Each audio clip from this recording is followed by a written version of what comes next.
Swayam Prabha. Digital India. Educated India.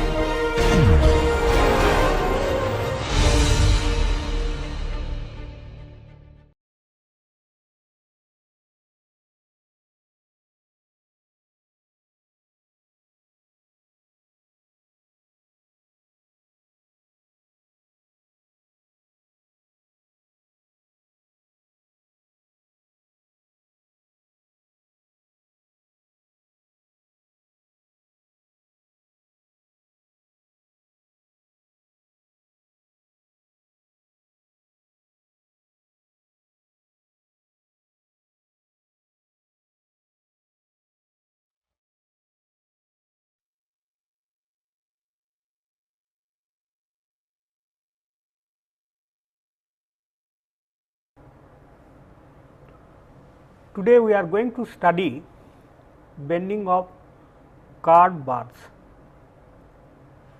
I am sure in your earlier course you have studied the bending of straight bars.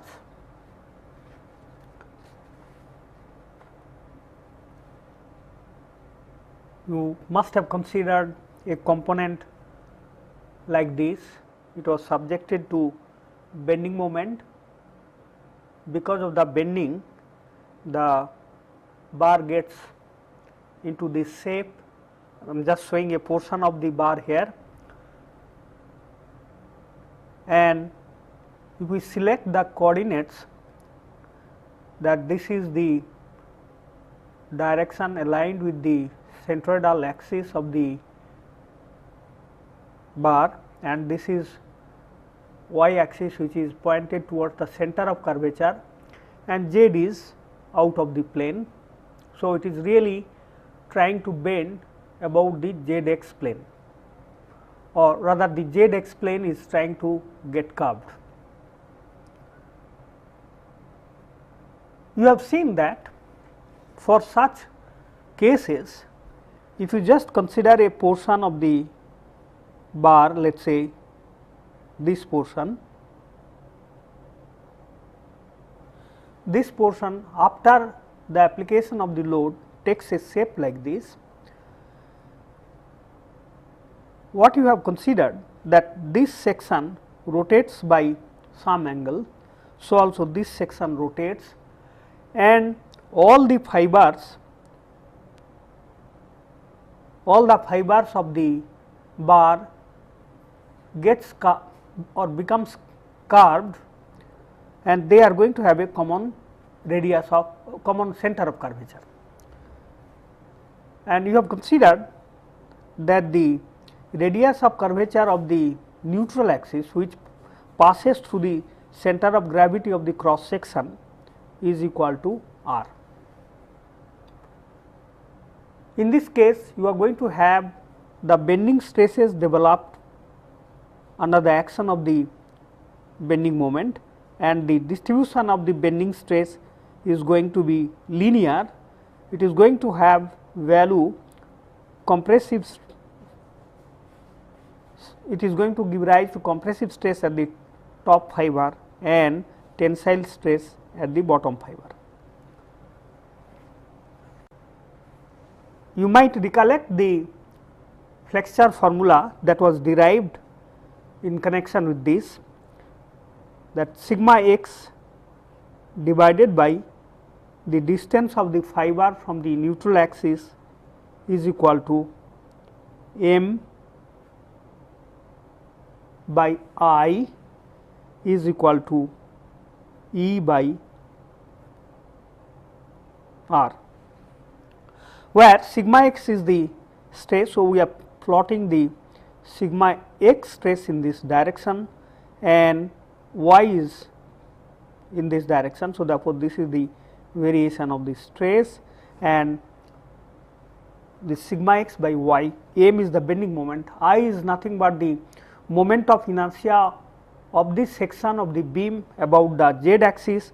So, in fact, this I is nothing but moment of inertia about the z axis I z z, but it is simply written as I. E is the modulus of elasticity of the material, and r is the radius of curvature of the fiber which passes through the center of gravity of the cross section, or that is the neutral fiber. Now, in this case you must note that the fiber, all the fibers initially are of length.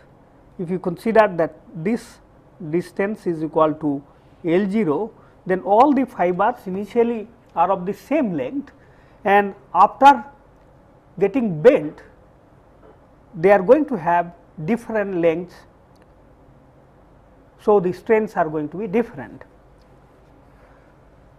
Just to refresh, what were the assumptions that you made in connection with the derivation of this formula?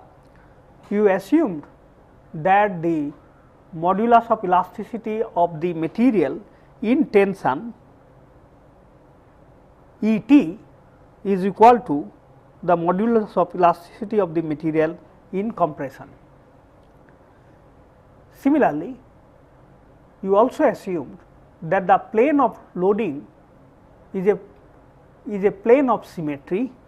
In fact, the loading plane is nothing but the y x plane, and that plane is a plane of symmetry. So, plane of loading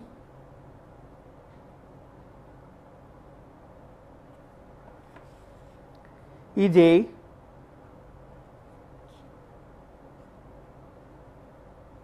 plane of symmetry.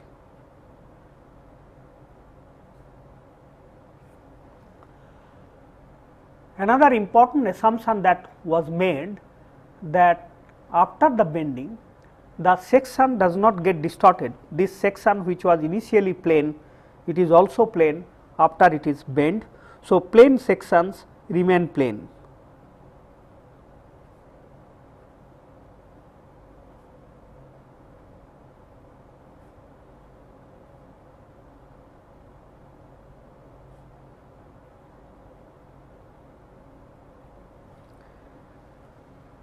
The other assumption is that the radius of curvature that we get out of this bending is going to be very large compared to the cross sectional dimensions, like the dimensions in the horizontal direction or in the vertical directions.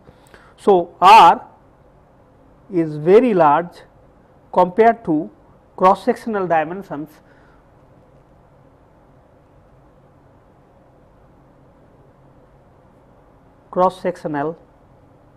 dimensions.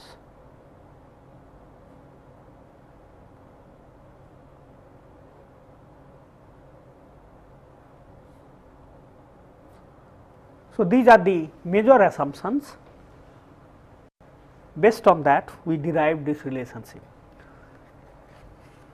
Now, let us consider the situation that the bar is not straight initially, but it is curved with some radius of curvature,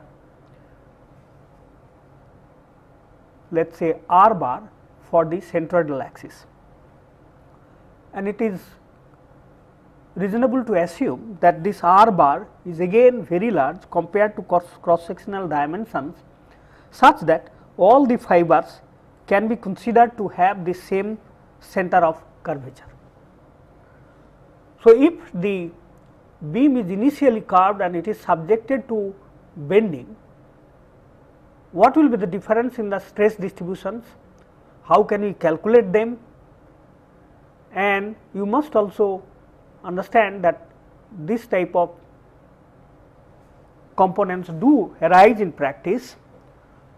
So, you must have come across the chain links which are curved, and if you apply the load, it is going to have bending action developed. So, just I like to show you certain components which are going to have configurations that are initially curved.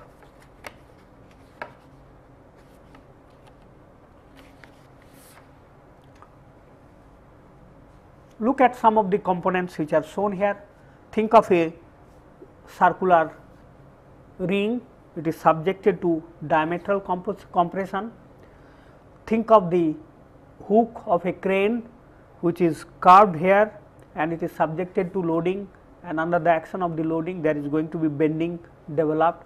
Similarly, you come across pipelines like this which are subjected to loading.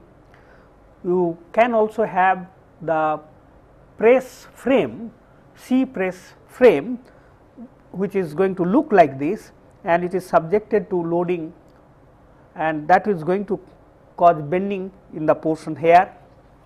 Similarly, you also have come across chain links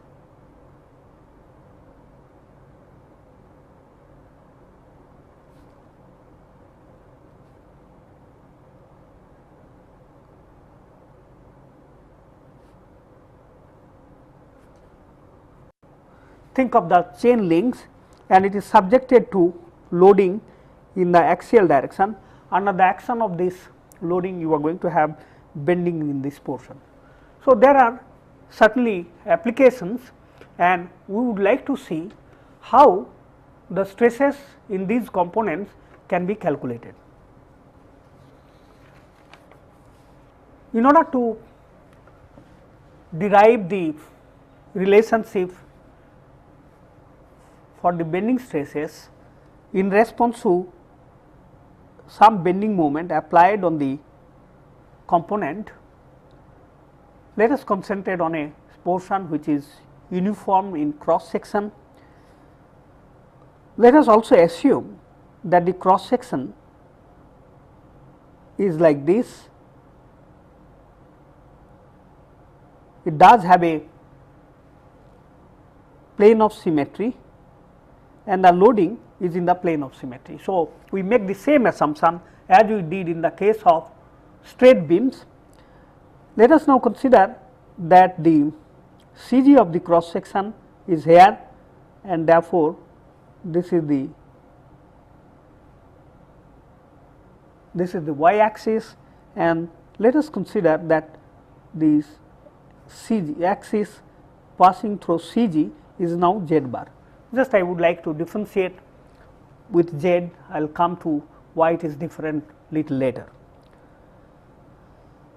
Let us concentrate on a portion of the beam which is included between this section and a section which is here.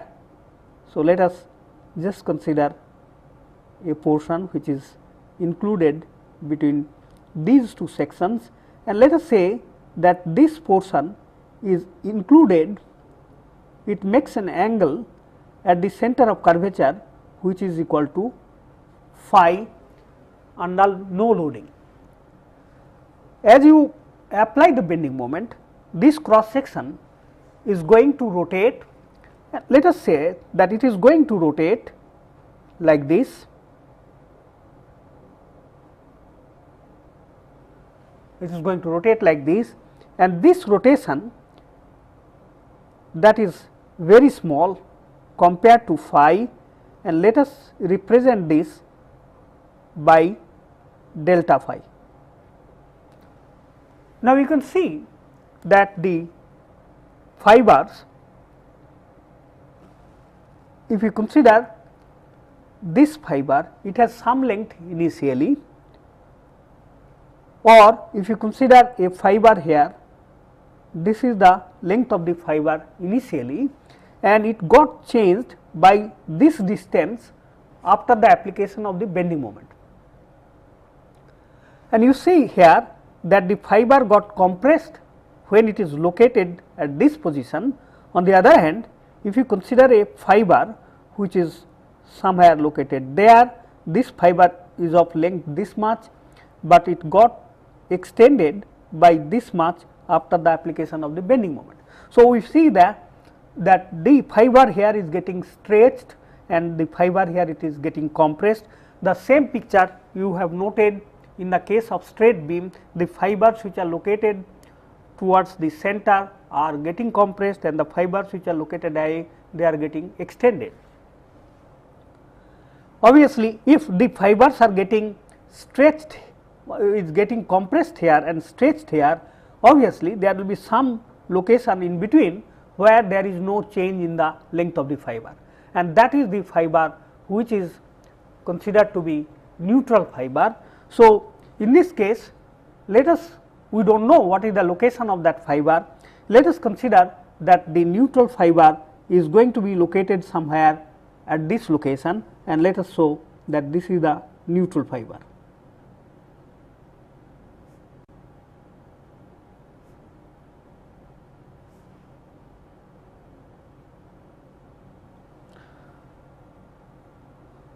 So, this is the neutral axis of the beam after bending. The corresponding point on the cross section is here, and let us indicate the axis which passes through this point by Z. So, we are now trying to have the origin located at the point where there is no strain. I would like to emphasize that we would like to have the derivation again, considering that the modulus of elasticity of the material in tension is equal to the modulus of elasticity in compression.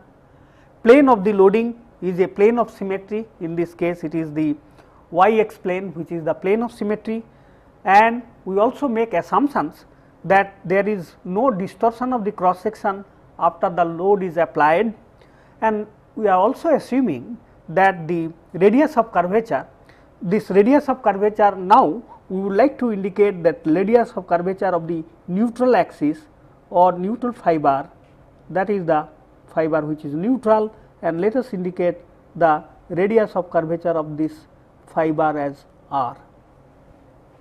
So, this r is now very large compared to cross sectional dimensions. In fact, in this case we can also consider that this r bar, which is the radius of the centroidal axis, this is also large compared to the cross sectional dimension. So, with these assumptions we would now like to proceed for the derivation of the formula. So, I would like to now segregate that portion which we considered, which is making an angle of phi at the center of curvature. So, that is the portion, and this section gets rotated by an angle this much, which we have indicated by delta phi.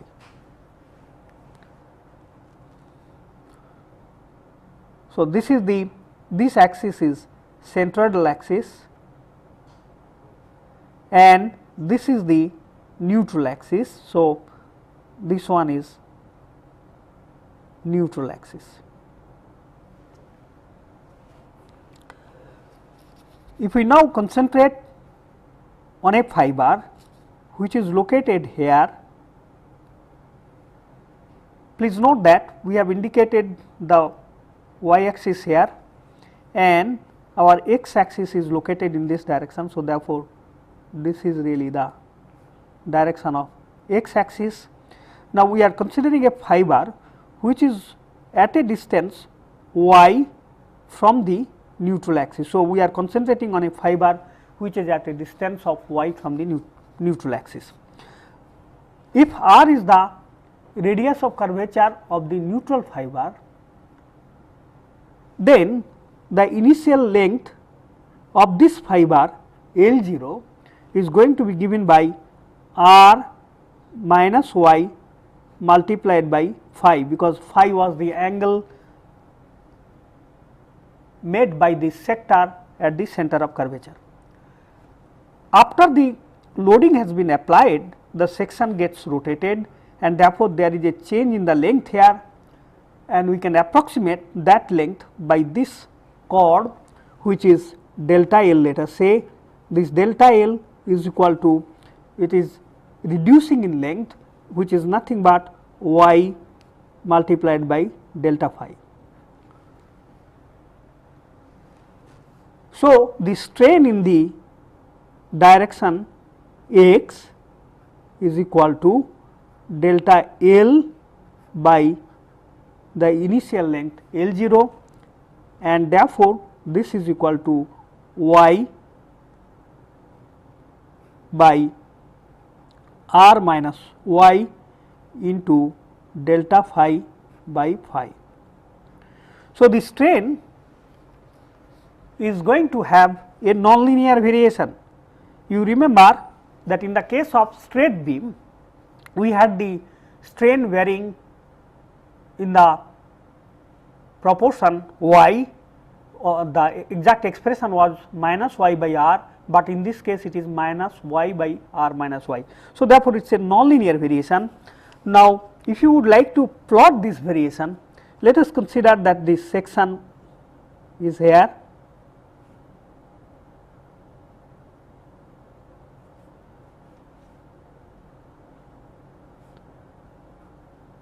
This is our z axis, this is y axis. Now, if I plot the strains in this direction epsilon x, and this is y, then this strain variation, you will find that it is going to have a variation like this.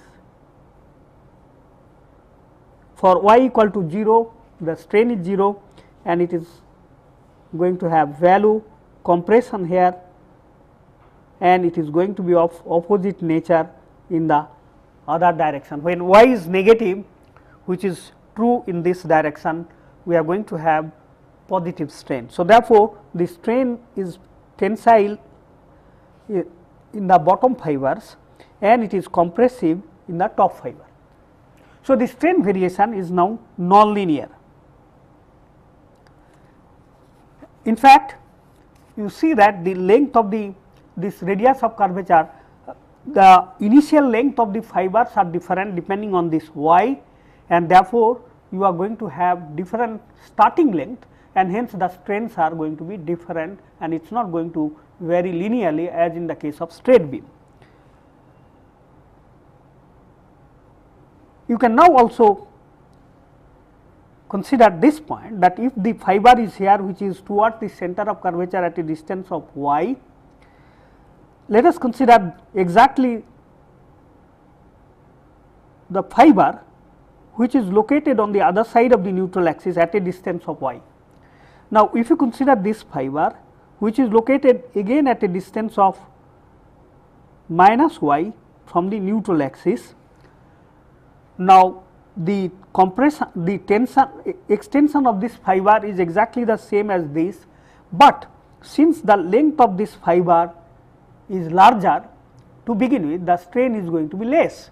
So, therefore, the strain, if you, what we are saying is that we have the fiber here which is at a distance of y, another fiber exactly located on the other side of the neutral axis at the same distance, the strain in this fiber is going to be more than the strain in this fiber. So, therefore, you find that the strains are less in the tensile zone. If we want to calculate the stresses, stresses are going to be given by directly sigma x is equal to modulus of elasticity E multiplied by strain A E x, and therefore, this is equal to E delta phi by phi into y by r minus y. So, this is the stress variation, and these are constants for the sector, and therefore, they are not varying the strain, the stresses are going to vary along similar line as in the case of strain. So, if you would like to plot the variation of stress, you will get a variation of this type, same type, or to some scale this variation gives the stress variation. So, we would like to draw it separately.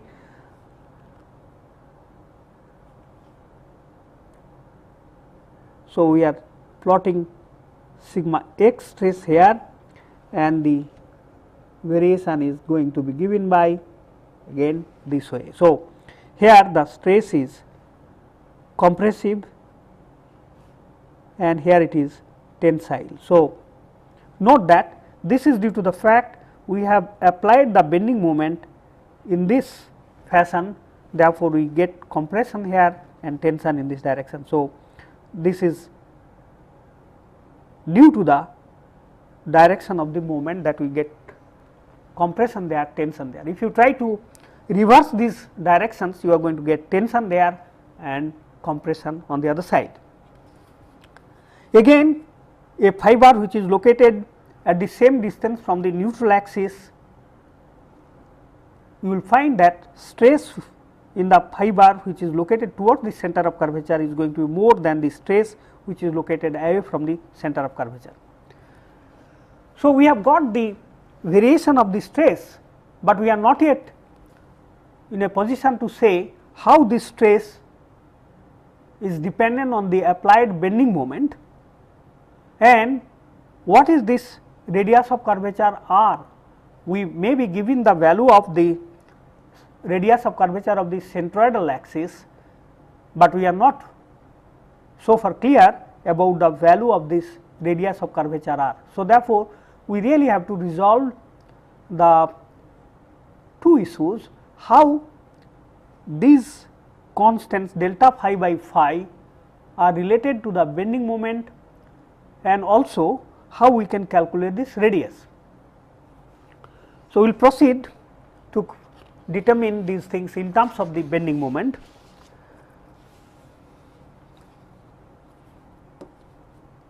How do we do that? You remember, in the case of straight beam, what we did is that we considered a fiber at a distance y from the neutral axis. Therefore, the force acting on this fiber is nothing but sigma x. If you consider that this area is nothing but dA, then sigma x into dA is the force acting on that element. And now, if we integrate the total force acting on the cross section, that is going to be sigma x into dA. This particular cross section is only subjected to bending moment m, and there is no axial force acting on the cross section, and therefore, we must get the sum of the axial stresses to be equal to 0. So, therefore, sigma x dA is equal to 0. So, that is the equilibrium equation, that is one of the equilibrium equations. Now, if we try to consider the stresses and their moment about the z axis. So, the moment of the force sigma dA, which is at a distance of y. So, that is the moment.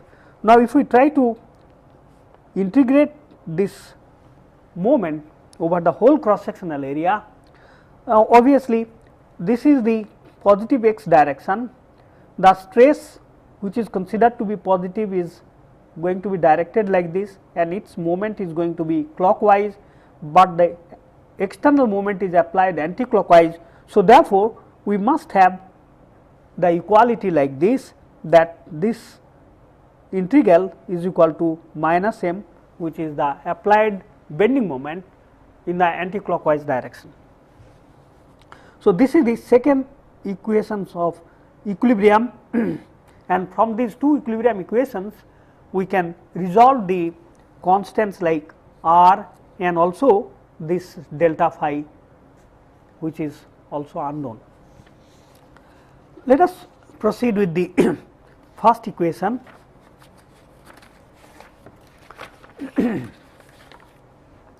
So, starting from 1, we have sigma x dA is equal to 0. I think I would like to point out at this stage that this neutral axis which we have arbitrarily taken, we do not know its location. So, therefore, that is also an unknown.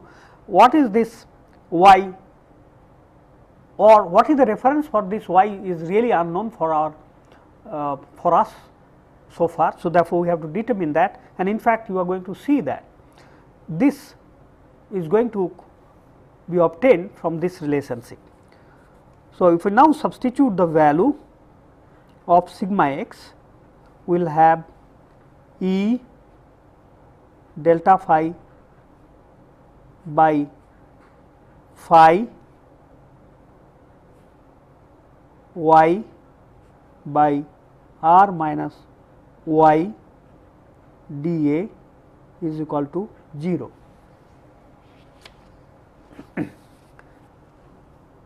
Or we can take this for the element that we have considered, these are all constants. So, therefore, what we really have is integration of this quantity r minus y dA is equal to 0.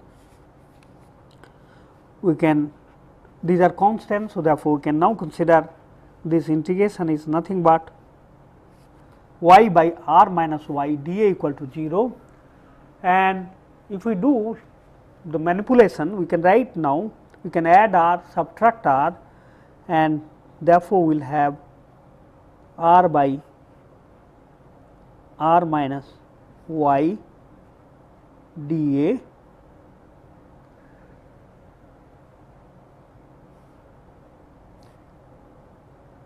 minus integration of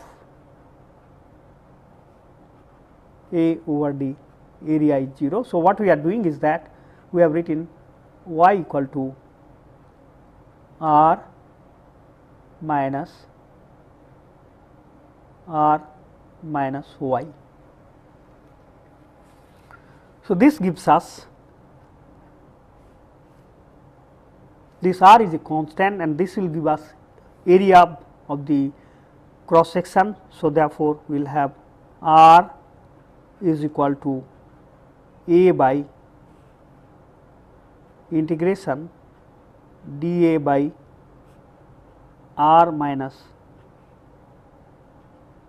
So, that is really the value of the radius of curvature. So, we are in a position to get this radius of curvature, which is going to come up after the application of the bending moment. So, this is a property of the cross section. Note that this is a property of the cross section, it does not depend on the amount of load which is applied.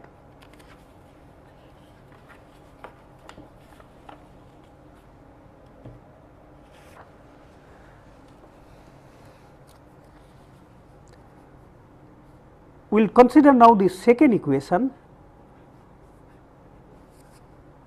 which is nothing but sigma x multiplied by y dA over the whole cross sectional area is equal to minus m, or we can write minus E delta phi by phi y square by r minus y dA is equal to minus m, or E delta phi by phi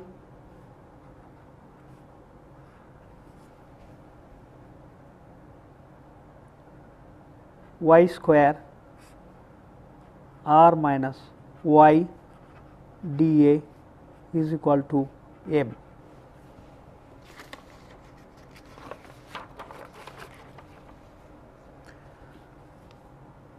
We can now consider one simplification here. Our geometry is shown.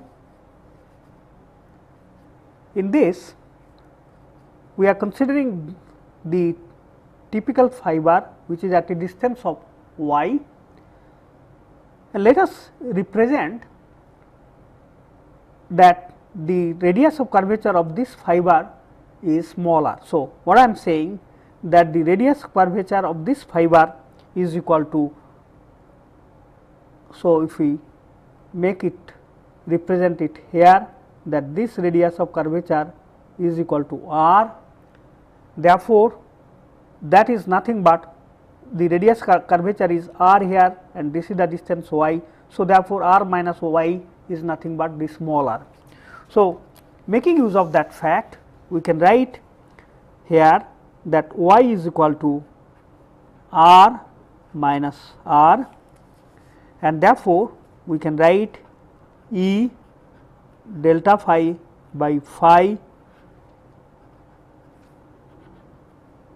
r minus r whole square divided by r dA is equal to m.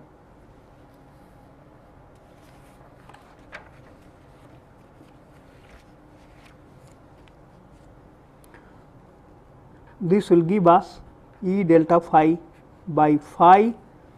We will find that these are going to have very simple form. So, it is A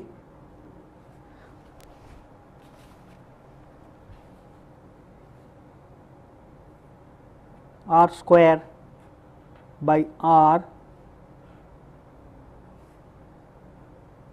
plus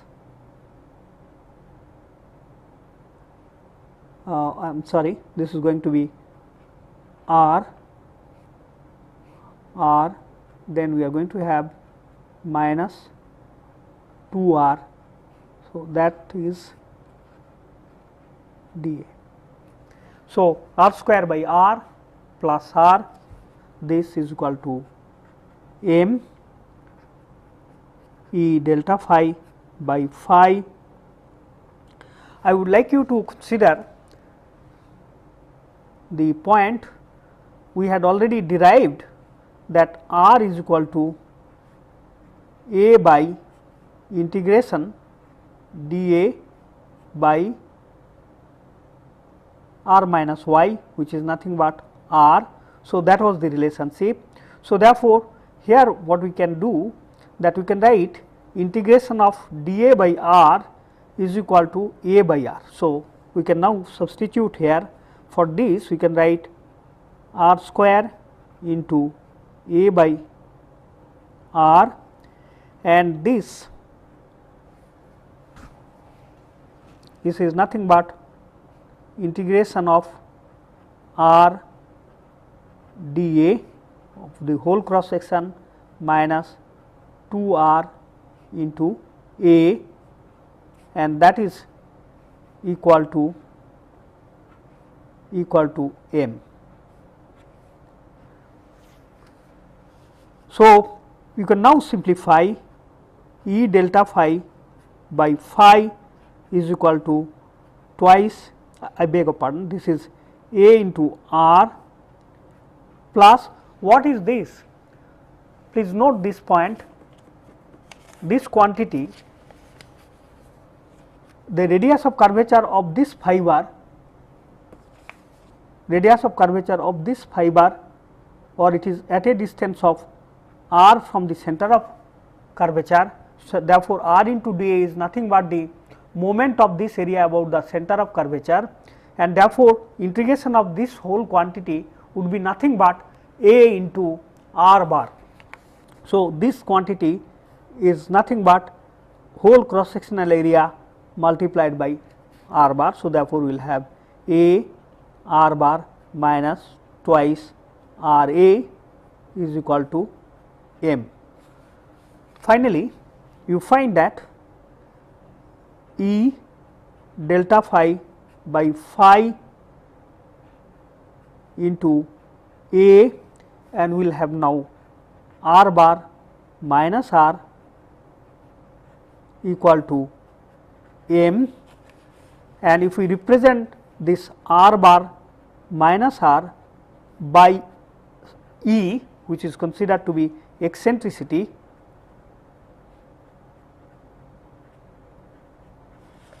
finally, what we have is that E delta phi by phi is equal to m by a into E. So, the quantity delta phi is now related to the applied bending moment and the cross sectional dimension and also the eccentricity of the cross section. So, this is relation number 4. So, we have obtained that if delta phi by phi is equal to m by a, earlier we have already derived that the stress sigma x is equal to minus E delta phi by phi into r minus y. So, if we now substitute the value in that stress relationship, we now find that sigma x is equal to minus m by a e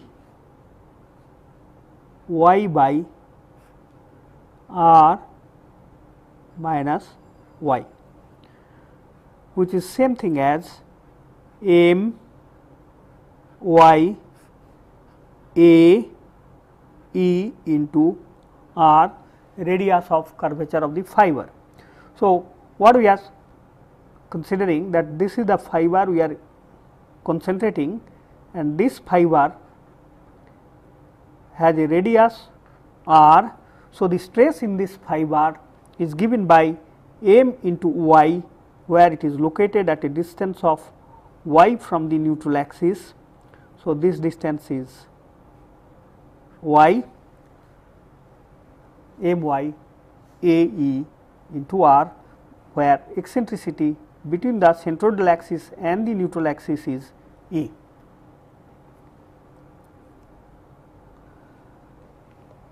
We can now see the value of the stresses that is occurring in the cross section. If you consider the fiber which is at the extreme interior, it is at a distance of let us say h1 from the neutral axis, then the stress is going to be the highest, and that sigma x at A is equal to minus m h1 A E. If you consider that the radius of curvature of this fiber is equal to r1, then it is A E into r1, and note that this stress is compressive in response to the bending moment that we have applied. Similarly, if you consider the fiber B, which is at a distance of minus h2 from the neutral axis, this distance is h2. So, it is minus h2, y axis is positive towards the center of curvature, and therefore, sigma x at B is going to be, so minus h2 will cancel the negative sign, and therefore, it is going to be m h2 A E. And if you consider that this fiber radius of this fiber is r2, then it is A E into r2. So, this is a tensile stress. So, we expected that the compressive stress should be there and the tensile stress should come up at this point, and in fact, we have also got the values accordingly. So, these are the extreme stresses in this section.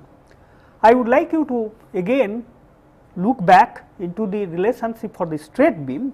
So, if you consider the straight beam, sigma x for straight beam, it was nothing but m into y by I, that is for straight beam. So, the difference is quite evident that herein it is non-linear, whereas in this case it is linear variation. So, in order to solve the problem of curved beam, what is necessary? You will be given bending moment applied, you will be probably given the value of the radius of curvature of the centroidal axis, and you will be required to find out the stresses in the cross section, two extreme stresses in the cross section. And to solve the problem, since the relationship is sigma x is equal to minus m into y by A E into r, what is necessary is that you have to first locate the neutral axis, which means that you have to find out the radius of curvature of the neutral axis, which is capital R, and the difference between the radius of curvature r bar and this capital R will give you the eccentricity of the cross section. Then you are in a position to find out exactly the radius of curvature of the extreme fibers also, and then you get back to the relationship sigma x is equal to minus m into y by AER, that will give you the stresses at any layer of the cross section. So, we will now look into what is this eccentricity. It is a property of the cross section. So, it will be a nice idea to look into how we can calculate this eccentricity for number of cross sections.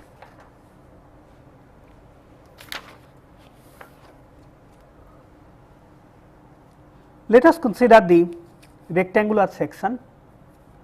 So, for the rectangular section, we have the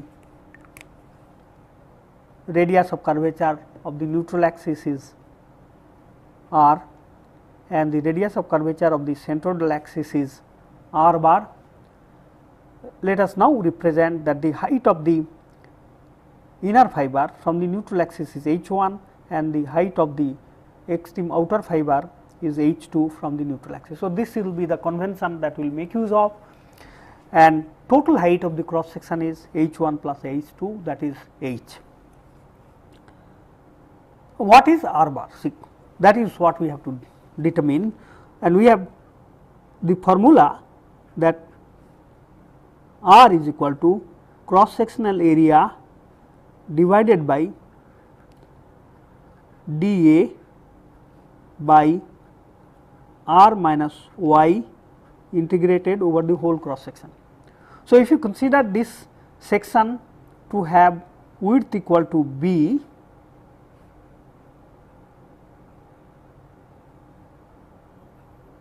let us say that width of the cross section is b, and for any fiber, that is arbitrary fiber, we have this is radius of curvature equal to r, and this fiber is at a distance of y from the neutral axis.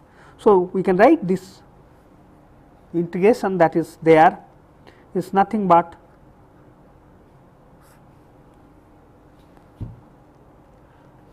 write one more step, dA by r, since r is equal to capital R minus y.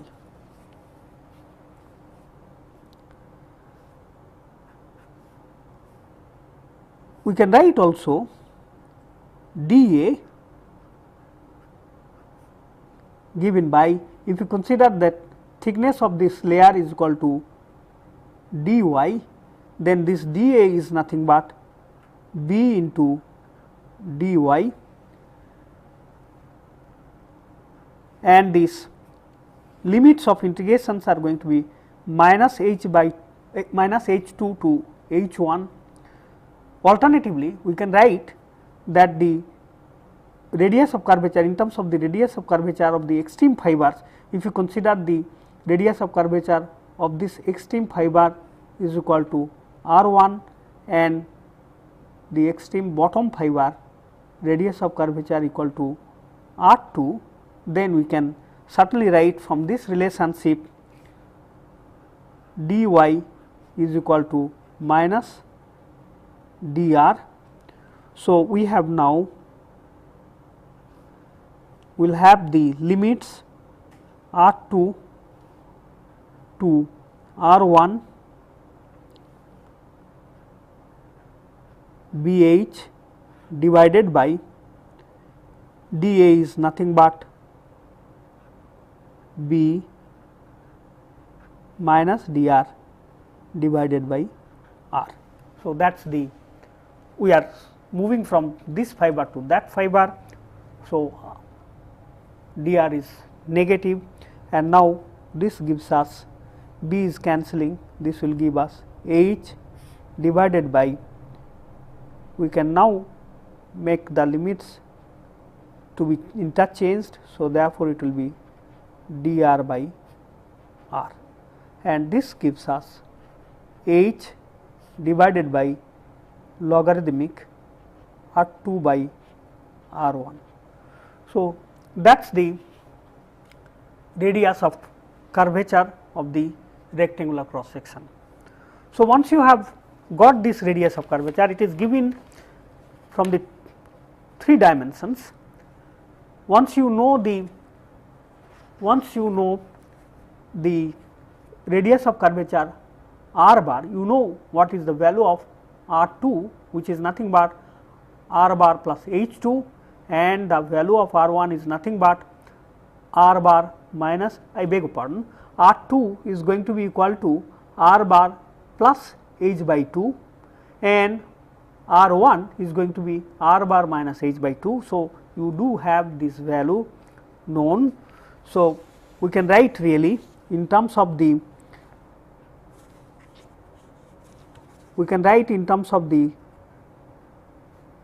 radius of curvature of this centroidal axis. So, this is nothing but ln, this is r bar plus h by 2 divided by r bar minus h by 2. So, that is the value for the radius of curvature, and the eccentricity is nothing but r bar minus r.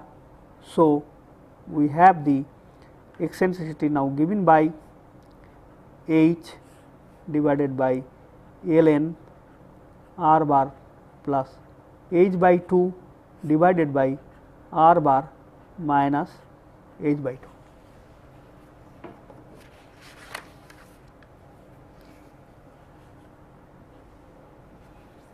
Let us now consider a section which is different. You will find that curved members are not always made up of rectangular cross section, they could be made up of T section, they could be made up of trapezoidal section or circular section. So, we would like to look into how to calculate the radius of curvature for such cross sections. So, let us now consider a T section. So, the section is shown here, that we have one T formed by a rectangular portion of dimension 4T by T and another portion. So, the flange is of dimension 4T by T and the wave is of dimension 3T by T.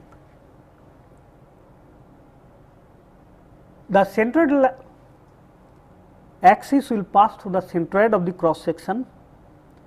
Therefore, in this case it is not obvious where the centroid is located. So, it has got to be located first, and the problem is to find out the eccentricity of the cross section. So, if we consider that this is the axis or this is the neutral axis or the z axis, then what is the difference between the locations of z and z bar. We would like to consider again the top fiber, the distance of the top fiber from the centroidal axis, let us say that is equal to h1 bar, which is unknown to us, and we would also indicate that the distance of the top fiber from the neutral axis as usual given by h1 and the distance of the bottom fiber from the neutral axis is h2.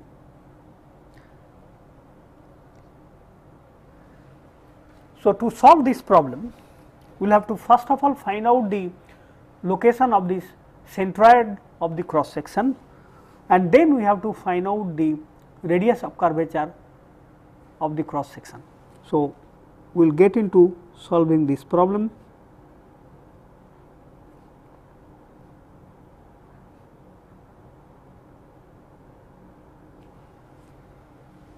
If we take the datum